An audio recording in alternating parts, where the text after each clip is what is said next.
আমার খামারের একটি গরু বিক্রি হয়ে গেল। আমার গরু ওজন ছিল 4 মণ। বিক্রি করলাম 1,04,000 টাকা।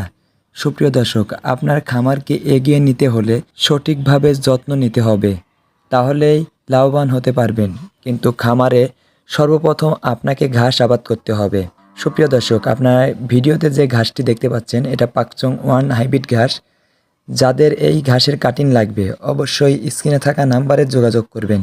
আমরা কুরিয়ারের মাধ্যমে বাংলাদেশের সকল স্থানে পৌঁছে দিয়ে থাকি। আপনারা চাইলে কন্ডিশনের মাধ্যমেও মালগুলো রিসিভ করে নিতে পারবেন। সর্বশেষ একটি কথা, খামারের আগে ঘাসের বিকল্প কিছু নেই। আগে ঘাস চাষ করুন, তারপরে খামার করুন। সবাই ভালো থাকবেন। আল্লাহ হাফেজ। না, কোনো ঠিসাঠিসি নেই, কিন্তু কোনোদিন বাইরে বাড়ান, এমনি লাভ সাপ তো পারবে। বলো তুমি।